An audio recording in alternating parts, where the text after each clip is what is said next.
So our verse that we're constantly running back to is in Romans chapter 12. Therefore I urge you, brothers and sisters, in view of God's mercy, to offer your bodies as a living sacrifice, holy and pleasing to God. This is your true and proper worship. Do not be conformed to the pattern of this world, but be transformed by the renewing of your minds. One of the verses in the scripture which has kind of bothered me, I guess, a little bit, maybe more than a little bit, is in Peter. And it says, where in Peter is it? Oh, yeah. It says, but in your hearts, do not fear, let me read the whole thing. Who is going to harm you if you're eager to do good? But even if you should suffer for what is right, you are blessed. Do not fear their threats. Do not be frightened. But in your hearts revere Christ as Lord. Always be prepared to give an answer to anyone who asks you to give the reason for your faith. And I think that is a stretch for me because it's not easy for me to immediately know how to give an answer. And oftentimes when I'm confronted with a question, I don't know the answer right away. And so there's this tension that I should be always ready, immediately, on the sense of spur of the moment, to give an answer to anything anybody can possibly ask me. And quite frankly, I'm not that kind of person. But I want to talk to you this morning about being bold. And I want to, first of all, explain to you what I mean by being bold, because being bold can be confused with other things. I'm not talking about being bold in the sense of being arrogant or being egocentric or self-asserting. I'm talking about being bold in the sense of being authentic to who you are. And it's different than courageous. We're going to talk about courageous in a couple weeks. But sometimes being bold does require courage. But it's being really true in a sense of to who you truly are and who God made you to be. This week I was at a mandatory chaplain training session, and it was put on by a motivational speaker teaching us how to be successful. So you can imagine that my flags were already going up when I heard about this training session. But I said, and I prayed, and I said, God, I know that there's good material in this seminar, and I want to get something out of it. And so that was sort of my attitude going into it. I knew I wasn't going to agree with everything they said, but I wanted to get something out of it. But at the very beginning of the seminar, it wasn't a huge group of people, small group of people, but the speaker, right off the bat, we had these forms to fill out, handouts. And the speaker started right into it, and she asks us a question. Write the answer to this question on your piece of paper. Everybody took a few minutes to write something down. And she says, now I want to go around the room and have everybody respond. So, who wants to volunteer first? It wasn't me.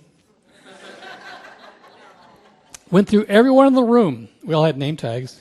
I was the last one. She turned to me and she says, Jonathan, do you want to share anything? And I said, no, I'm fine. And I wasn't being belligerent. I was simply being true to who I am. I didn't want to share that information with these people. And I didn't want to have somebody else force me to do that. And I was in a position that I didn't have to. It's not always true. Sometimes you're in a position where you are required to. But what I'm talking about is being authentic and being true to who you truly are and accepting yourself for who you are and being willing to live that type of life. And I understand that it's a journey. It's something that takes a lot of time.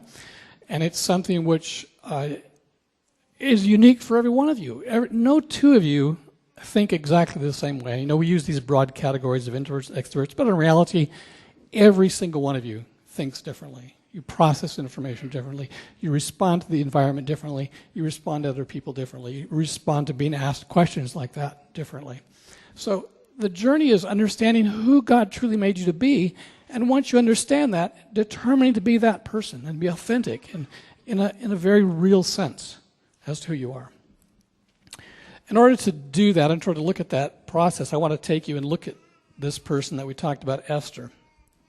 And it probably won't be very helpful for you to turn your Bible to Esther, but let me just tell you where Esther is and then tell you the story of Esther, because it's 10 chapters and we don't have the time to read 10 chapters.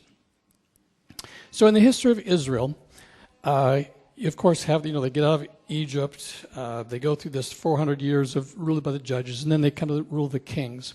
And there were 3 kings that ruled over the whole country. Saul, David, and Solomon. And after Solomon, the kingdom split in half, Israel to the north and Judah to the south.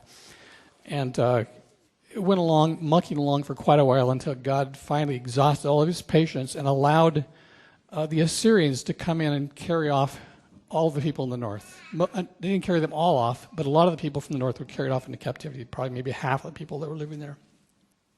And that was in about 722 BC, somewhere around there. And then about 586, so about 40 years later, God allowed the Babylonians to come down and take everybody that was left in the south, Judah. So everybody's, dispersed. They're uprooted.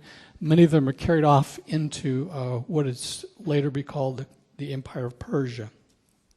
And so Esther takes place in the Empire of Persia, in the capital city of Persia. So this is during that 400 years of captivity that's referred to, in between the testamental period, between the Old Testament and the New Testament. She's living in the capital of Susha, and she's an orphan. Her parents died somehow, we don't know how, and she's living with a relative, may have been a cousin. The Hebrew's not completely clear there. And the emperor at the time, or the king at the time, the ruler of the time, is either Xerxes or Artaxerxes. We're not sure who it was. In the Hebrew, his name is Ahasuerus. And so there's kind of a mixed feeling as to who that was. I was interested in this particular translation I had. They identified him as Xerxes. And I thought that was curious because the Hebrew word's not Xerxes. It's Ahasuerus. And so they have sort of interpreted it for me, according to their view. Yeah, it's probably the most prominent view, but it's not the only view. Anyway, so Ahasuerus is this ruler over this vast Persian empire, and he decides to have a holiday. He's feeling really good. And so let me just sort of tell you a little bit about this holiday that he has in the beginning of Esther. The book of Esther is found right after Nehemiah, just before Job. But let me just, like I say, turning there probably won't be that helpful. But, it'd be a great story for you to meditate and read on this week. It's just a great story. It's one of 2 books that were named after ladies. Okay, so this happened during the time of Xerxes, the Xerxes who ruled over 120 provinces, stretching from India to Kush. At that time, King Xerxes reigned from his royal throne in the citadel of Susha. And in the 3rd year of his reign, he gave a grand banquet for all of his nobles and officials, the military leaders of Persia and Media. The princes and the nobles of the provinces were present. For a full 180 days, they partied. 180 days. So at the end of this 180-day party, he has a special party that goes on for 7 days.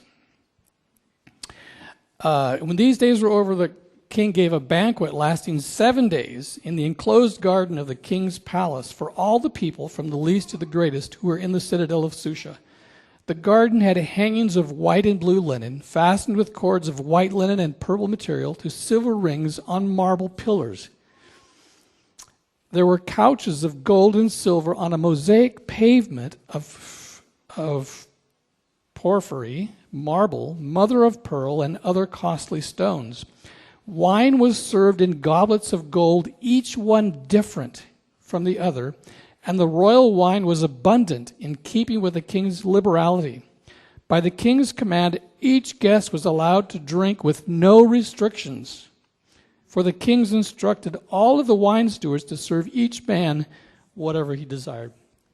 Now, while this is going on, his queen, Vashti, also gave a banquet for the women of the royal palace. So the king's having a party in one part, the queen's having a party in another.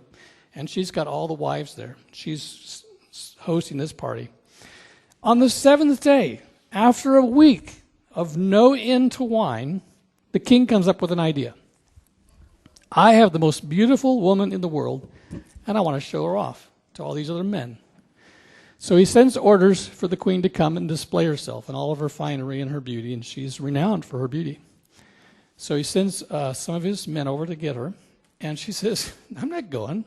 I'm not a slab of meat. You know, here is the first great voice for women. And she says, I'm not doing it. I'm busy. I'm hosting all these women. We have also had lots of fun all week, and I'm not going to end my week by going in there and being gawked at by a bunch of drunken men. She puts her foot down. And the men come back and say, she's not having it. And the king says, he doesn't know what to do. He's still a little tipsy, so probably waits a couple days. And he says, I got to do something about this. So he gathers all of the other drunken wise men, and he says, what are we going to do about this? The queen won't come. And the drunken men, this is their response, great response.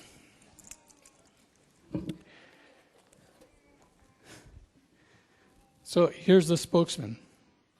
The queen of all these wise men, this is what they should do. The queen has done wrong, not only against the king, but also against all the nobles and the people of all the provinces and King Xerxes. For the queen's conduct will become known to all the women, so they will despise their husbands and say, King Xerxes commanded Queen Vashti to be brought before him, but she didn't have to. And if she doesn't, I don't either. Widespread feminism revolt. They are in danger of ruining everything. These women. That sounds like a whole other message, but I'm not giving that today.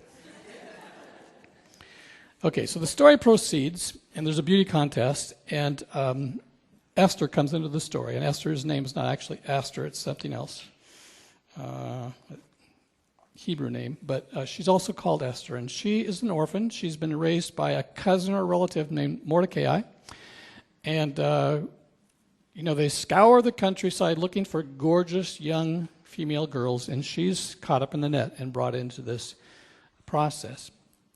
And the process is a year long of preparation, getting them ready to go in and meet the king for a night. That's a strange, different story. But so she's part of this process. She prepares for a year, and then one by one, each of these ladies goes in and spends a day with the king. And after her day with the king, I don't know what was about her, but there was something about her character and her looks and her appeal and her mannerism that the king said, wow, this lady is outstanding. And so he makes her queen. And it also makes very clear that she cloaks her Jewishness. In fact, Mordecai tells her, don't tell anyone that you're a Jew. Because there is already a sense of anti-Jewish sentiment in the world. And it's obviously prevalent in Persia.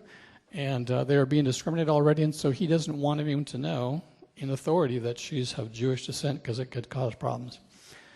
There are some other interesting things of intrigue that happen in such a way that we come to the end of the story, and this one character comes out as an enemy of all the Jewish people, and his intent is to destroy all the Jews. He hates the Jews for various reasons. In fact, Mordecai is part of his hatred. And so he convinces the king, King Xerxes or Artaxerxes, to issue an edict that on a specific day, anyone who has an issue with a Jew can kill them and steal all their property. And he offers to pay the king this exorbitant sum if he allows him, and I don't know what the king's thinking, but he refers to them as this small group of insurrectionists. They're not very significant, but they're causing a lot of problem in your kingdom. We should just get rid of them. And in fact, if we do get rid of them, I'll give you all this money. And the king says, okay. He doesn't really know who they are. So he signs this edict. Mordecai finds out about the edict, and he is obviously distraught, and so he's fasting and he's praying, and Esther says, what's going on? And he says, this is his words to Esther. Well, Mordecai says, you need to go to the king and talk about this, and Esther responds back and says, there's an edict that the only time you can go to the king is if he asks for you to come. Probably goes back to Vashti days. And if you walk into his presence uninvited, he'll either thumbs up or thumbs down. And if he thumbs down, they off with your head. He said, and I haven't seen the king in over a month. He sort of has lost interest in me. I'm not sure how he feels about me. I don't feel comfortable in going and making this presentation to the king. So this is what Mordecai says to her. Do not think that because you are in the king's house, you alone of all the Jews will escape. For if you remain silent at this time, relief and deliverance for the Jews will arise from another place, but you and your father's family will perish. And who knows, but that you have come to this royal position for such a time as this. Then Esther sent this reply to Mordecai, Go gather together all the Jews who are in Susha and fast for me. Do not eat or drink for 3 days, night or day, and I and my attendants will fast as you do. When this is done, I will go to the king, even though it is against the law, and if I perish, I perish. So what I want you to glean from that, or what struck me about that, is that here was a woman who recognized where she was, recognized the conflict, but she also recognized and understood that this could and very well might be an instance where God is going to stretch her beyond her comfort zone, and she needs to come up with some sort of a plan as to how to do that. So I think the first thing that I would say about being bold and understanding who you are is understanding where the tensions in your life are and understanding what the proper way to deal with those tensions. A couple of tensions came to mind as I was thinking about this. One is when the doorbell rings and you go to answer the door and you open the door and there's 2 young men there in white shirts and bicycles in the lawn, or perhaps 2 young ladies. The young ladies interests me because it used to be old men that would come to the door, but now it's always young ladies, and they're always immaculately dressed. And if you look out, there's a car sitting there with men in it. But it's always the ladies that come to my door. I don't know why that is. I mean, I guess I kind of do, because everyone's less intimidated by pretty young ladies than grumpy old men. But my initial reaction to both these situations is, I hate this. I don't like this. I don't want people opening my door and saying, Hi, do you know that God's coming the next year and our world's in a turmoil and we have this special seminars. Wouldn't you like to come to this seminar and find out how you can rescue our world? And I'm just going, and that verse comes to my mind, be prepared to give an answer to everyone for your faith. I don't like that situation. Another situation I don't like is the telephone. Hello? Hi, is this John? Now, I know they use the word John because they want me to think that they're being familiar, that they're just one of my friends. But as soon as they say John, I go, you don't know who I am. None of my friends call me John. So I immediately know it's a sales call. I've got the deal for you.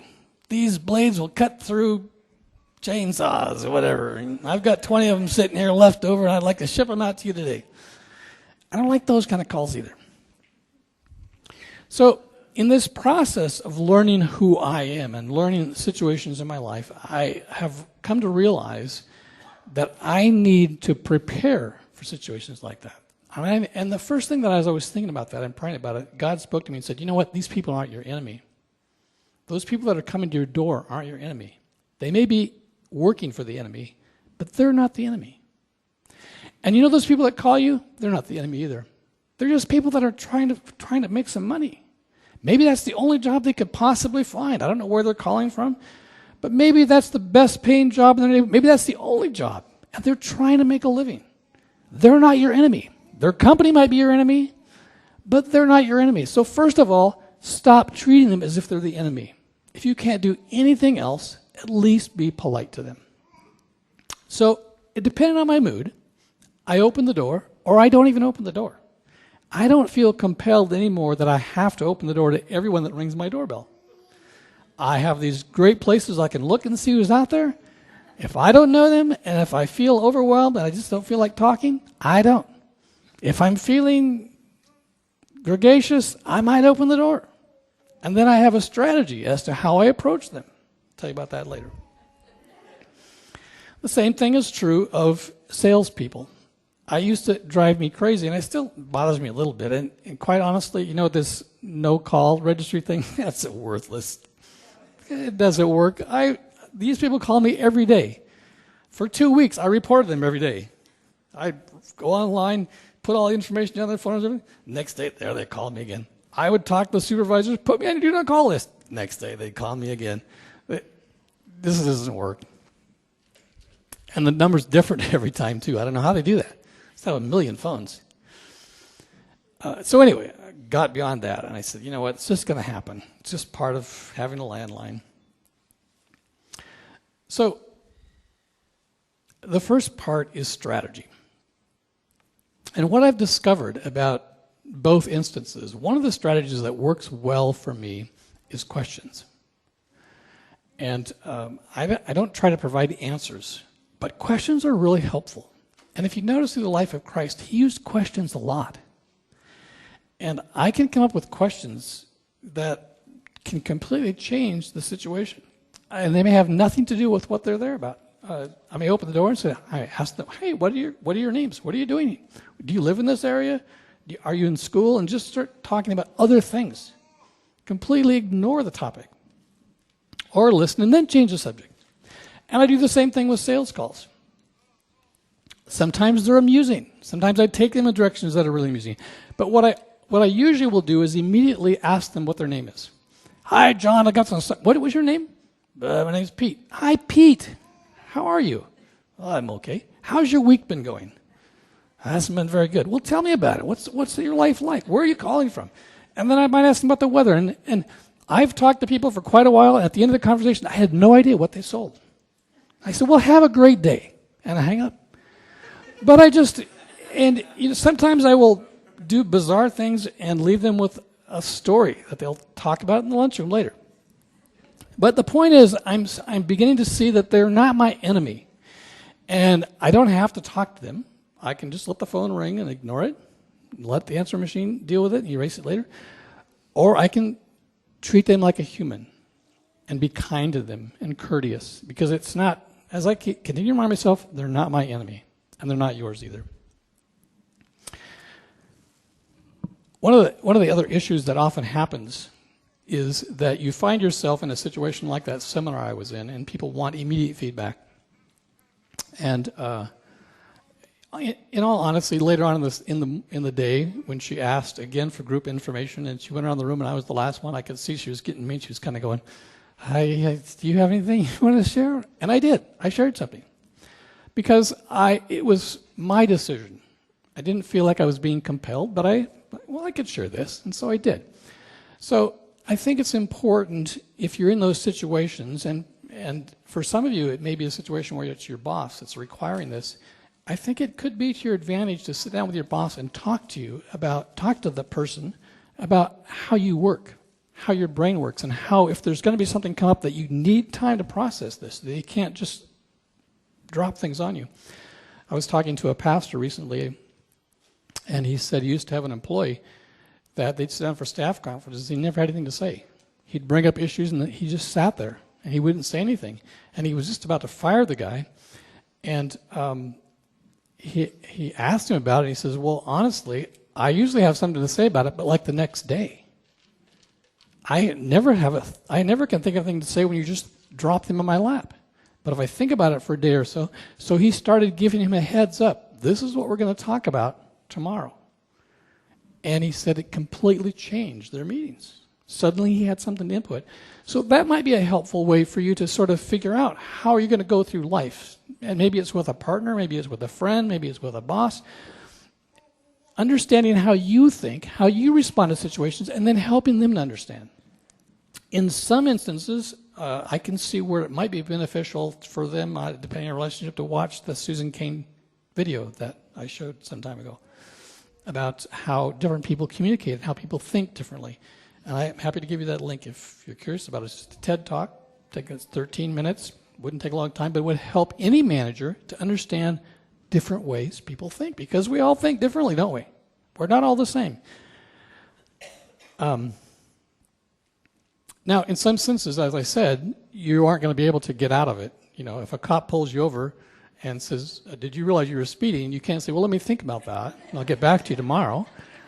In some instances, you're going to have to respond, and you know your boss may be someone that so sees the world in such a small box that you simply have to relate to them the way they were.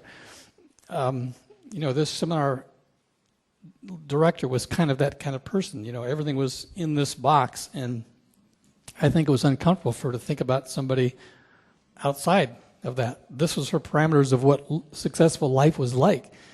And but anyway, So there are those instances. But in other instances, I think that you can form a plan. Esther said, I need 3 days.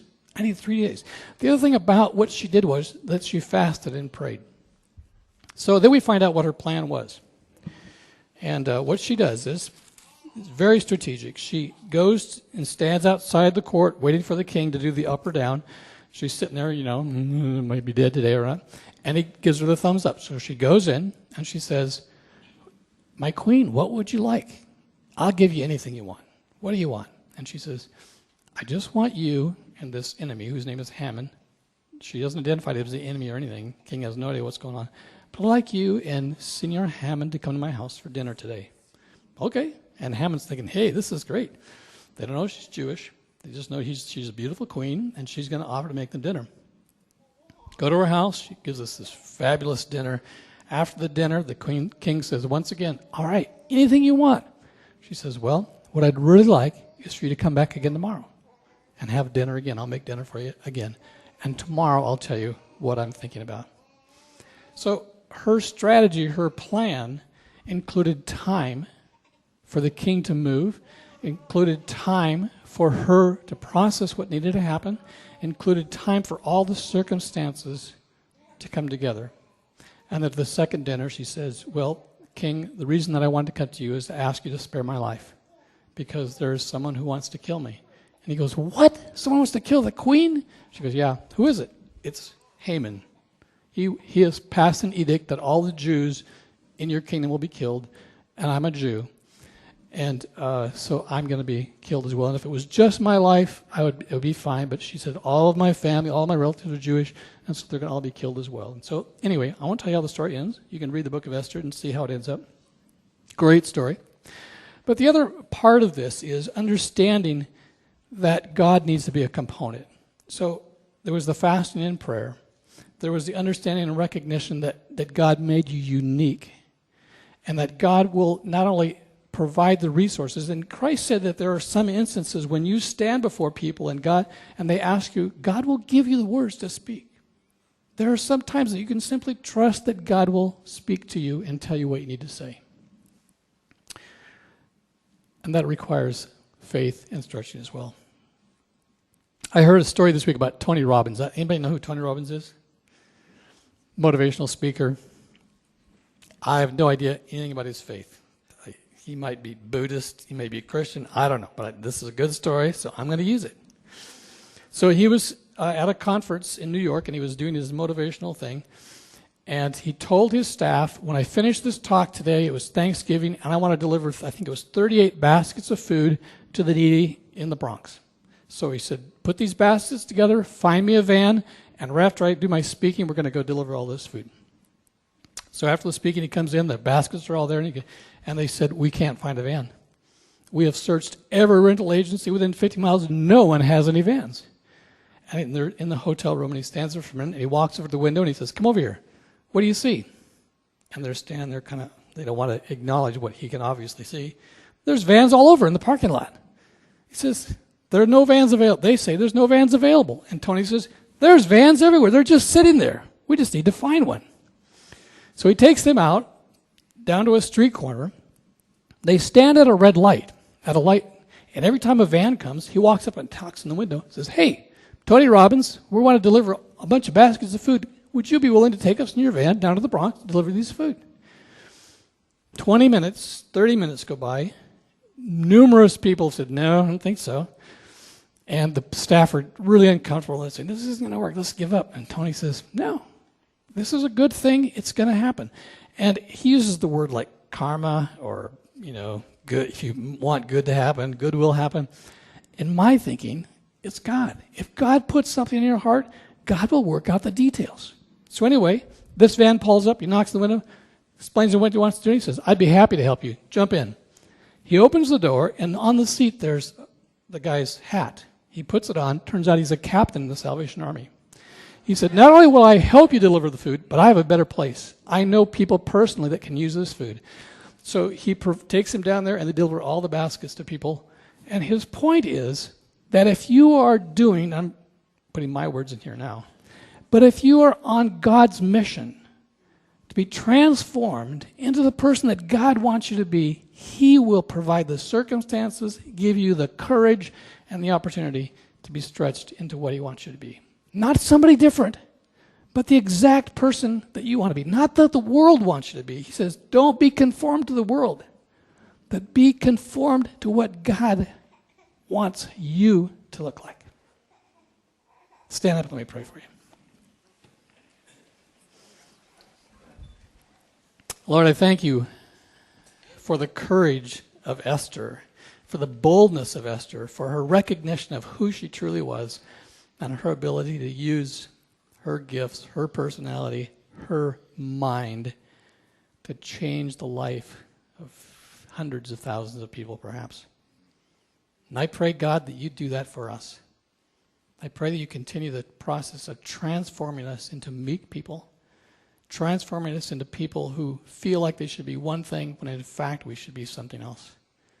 Give us the boldness to be who you want us to be. In Jesus' name, amen.